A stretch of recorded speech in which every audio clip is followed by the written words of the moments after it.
where I lived before, my prior living experience was, $1,500 a month rent. So now I'm only coming out $150 a month rent, which is great. I'm essentially making an extra $1,000 a month.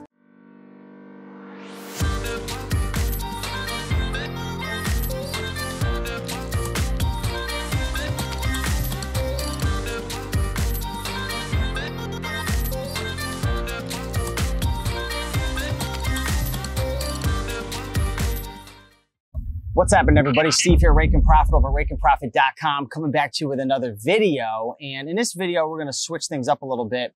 And we're going to be talking about real estate, specifically Airbnb. We're actually in front of my property right now. It's a two-family duplex. What have your thoughts been so far, man? Dude, it's awesome. Yeah. Brings me back. It's a great way to do it. I'm here with my friend Caleb Roth, founder of Scout IQ, eFlip, also a very heavy-hitting Amazon bookseller. And you actually said you started off with a duplex. How long ago? Yeah, so we're actually not going to talk books in this video, but I bought my first property, and it's exactly, this is your first property? Yep, first property. So my very first property, I always thought real estate was a good way to go, and I kind of thought that would be where my small business mindset would take me. So my first one I would have bought in 2011 or 12. Okay. Would have been just after college. 6, 7, 8 years ago? Yeah. So I did the exact same thing, side-by-side duplex, about 850 square feet per side, almost identical to this, but it had a garage on the middle of each side. So there was no shared living spaces, just shared garage wall. And I lived in one, rented the other, and the market was a little cheaper back just after the recession. And I think numbers-wise, a little bit different. Indiana was a lot cheaper. Yours was about half of what I'm paying because my mortgage, rent, insurance is about $1,350 here. My tenant's paying $1,200, and yours was? Mine was $671 and I think 38 cents. That was mortgage, interest, escrow, all that, all tax and insurance, all kind of included in. So it was $671. The tenant across the way paid $600 a month. So I essentially lived there for $71, and then I had to pay utilities. Yeah, and that's a great thing that I've been loving about this experience so far. After purchasing this property, it's been, I think, around 6 months or so. My prior living, where I lived before, my prior living experience was, $1,500 a month rent. So now I'm only coming out $150 a month rent, which is great. I'm essentially making an extra $1,000 a month. I have invested in, obviously you got to put a down payment down. So that's, that's an investment right there. But every month there's been some issues, things you've had to fix, so on and so forth. Well, you can take the $1,000 a month that you're saving and put that into some sort of like a rehabilitation fund. Yeah. So $1,000 a month, obviously if the roof goes out, it's not gonna get you a new roof, but you can do a lot of stuff like some landscaping, maybe repair the roof on the garage. There's a lot of things you could be doing with it. I don't want to get too crazy into like the weeds and like trying to vet tenants and all that. I think the purpose of the video here is essentially to let people know, like, if you're going to be an entrepreneur, don't just focus your ideas just into the Amazon world or eBay or flipping bikes or flipping books, whatever it may be. Try and get creative in how you do things. You don't have to follow society or follow the way that everybody else does it. So, and again, the reason I did it when I bought a house was I could buy a single family house in Indiana for $100,000 or a duplex for $120,000. And yeah, I had to manage a little extra stuff, and I'm not super great with my hands and fixing up things. Same here. But I essentially lived for free or very nearly for free. And of course I had, I got lucky and there was some appreciation in the property. But even without that, it was just a way to think differently. And instead of just buying a house for you, or instead of just renting, you're able to cut back on those expenses. It's different headaches for sure, but it's a different way to play the game. Yeah, one of the things I've really been focusing on, which has helped, was building my network. So the same applies when you're running an eBay business or an Amazon business. You want to build relationships with people to help you when you hit roadblocks with your shipping or your listing or software, so on and so forth. And the one thing I've been doing is building relationships with people who are plumbers, electricians. Exactly. I actually recently found a great handyman who he could do anything from like he's got so many connections. So like anything I need done, I can get done. And for someone like me who's not a handyman, that's huge. So that's a big lesson. Go to your local real estate meetups, talk to other real estate investors, friends that you know, ask them, hey, do you have a plumber? Do you have someone who can do this or that? And that's helped a lot. That's a great way to do it. If you find a good handyman, what ends up happening, or handy woman, a lot of times they'll eventually start to specialize and work on plumbing or electricity, and eventually they'll get hired by someone else full time and you'll lose them. So if you can, is it a guy? handyman. Treat him very well. Overpay him for some of the early jobs. Take an interest in his life, like not like in a salesy, sleazy way. Yeah. But just be a good dude to him and make sure that he knows he's valued, and because that's going to help you a lot. I'm not handy, so I always had to rely on a handyman or YouTube fixes. You know, YouTube in one hand and trying to turn a screwdriver with the other. But that's a good way to do it. So here's another way. Here's another approach. All right, you don't have the down payment for a house. You don't want to have to deal with home ownership. Here's something else you can look at. Or if you have a single family home, you don't want to do a duplex.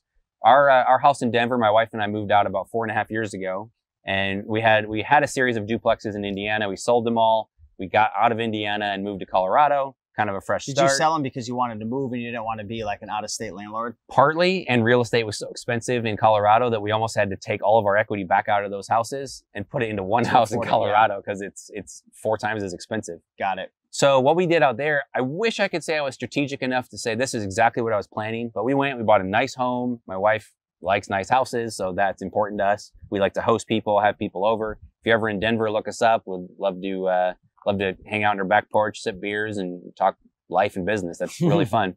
So come on out. But anyway, we got a nice house, and then we started going, man, the mortgage is really expensive. Yeah. We were traveling a lot. We started going, you know what? We use Airbnb when we travel out of the country or even in the country. I wonder if we could put our house on Airbnb. And we're in a suburb of Denver. It's not even a very nice area. Like people aren't there to foodies aren't there, and you're not there to go to a Rockies game. We're in the middle of suburbs. That's it. What we did is we just started saying, hey, let's just take some nice photos with our phones. Let's just throw it on Airbnb and see what happens. So we listed it, and I think we were asking $250 a night for a 4-bedroom. Wow. And it started, we listed it that day, and I think we had 2 bookings by that weekend. Wow. We're like, uh-oh, we need to raise the price. That's huge. So we were able to raise the price. What that eventually afforded us to do, we got to set our rules on our terms. So we said we have to validate, the dates beforehand, just in case we need to be home. So we just left our calendar open, said you can stay at our house if you stay for a minimum of, I think 3 nights. Okay. So basically a full weekend, Thursday to Sunday. And so minimum of 3 nights. So if we're going to leave and clean the house, it's worth it. It's not just one night. You rent the whole house. And what we ended up doing is people would rent our house for an entire week. We would make as much money in 1 week. That would pay for the entire mortgage for the month. And all we had to do is clean it, take our valuables, our possessions, put them in the garage, flip the door around so it locks the garage.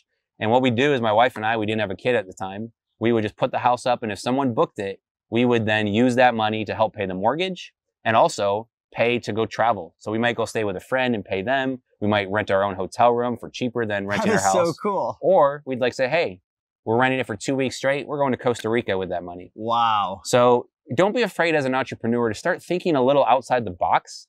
And now we've actually bought another rental property. We actually Airbnb that instead of long-term rentals because you can make more money in the short term. There's a lot of stuff that goes into it. Make sure you understand insurance and not discrimination laws. There's a lot of stuff that you can get into trouble with. We're not even going to get into that, but just start thinking creatively. What if you could rent out a room in your house and help make a little bit of side income? That could then fund your Amazon adventure. What if you could rent out your whole place or sub-rent it if you leased it already? Or like Steve and I did for our very first home, look at a duplex. Rent half. It's a little extra headache, but it's the same roof, the same walls. It's not that different than you have in your own house. Exactly. And now you're basically living for $1,000 less. And there's a lot of limiting beliefs that I had, prior to getting into real estate. I wasn't smart enough. Everything's going to go wrong. All these nightmare stories. And I've had a couple of things happen, but I'll tell you right now, if there's a will, there's a way. And there's YouTube, there's Google, especially if you build up a network, you can get past these things. I'd recommend if you're going to get into real estate, have some money in the bank saved up because things will go wrong. What is it, Murphy's Law? Yeah, if it can go wrong, it will. And that's very, very true in real estate.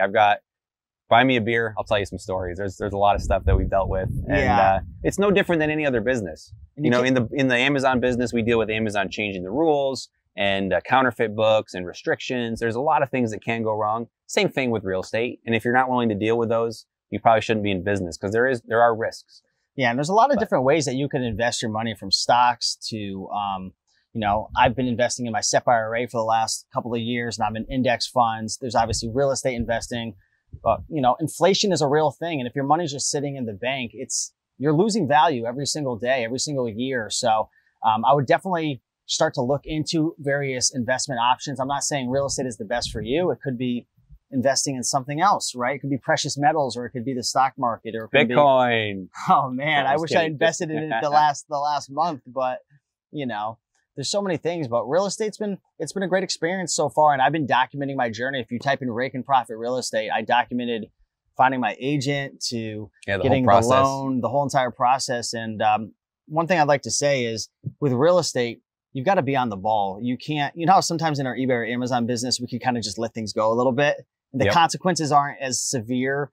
But like with real estate, like, especially if you have tenants and stuff, if something's going wrong, like you got to be on it. You can't neglect the business. It'll teach you customer service too. Yeah. Like put yourself in their shoes. And if you got a leaking pipe, you can't just let it sit. Yeah. If you need to take care of something, again, we talk about this a lot this week. If you want to see someone like a visceral reaction from somebody, touch their wallet, touch their living, like where they live, touch their family. That sounds bad, but like mess with someone's money, their finances, and you will see bad things come out. So it's a great idea to understand the customer service element. Yeah. So if you want to hear more about this on my channel, or even if you'd like Caleb to talk more about it on his blog or on his channels, definitely let us know in the comments below. But just want to kind of bring this conversation to the forefront because it's something we're both passionate about. And I've already been, experiencing benefits from it. And I know you have as well. So look into real estate, Airbnb, do your research. One resource, Bigger Pockets. That's a great podcast community, everything. And their books. They've been putting out a lot of books lately. I've shared on my channel in the past, just great resources for $10. You can learn a lifetime of knowledge. So find people that are smarter than us when it comes to real estate. Make sure you do your homework. But don't be afraid to think different or think differently depending on your grammar preferences. But there's opportunities out there, whether it's a side hustle or a main thing. Dabble, tinker, and experiment for sure. All right. So with that being said, keep on picking and making that money, and we'll see you in the next one. Peace.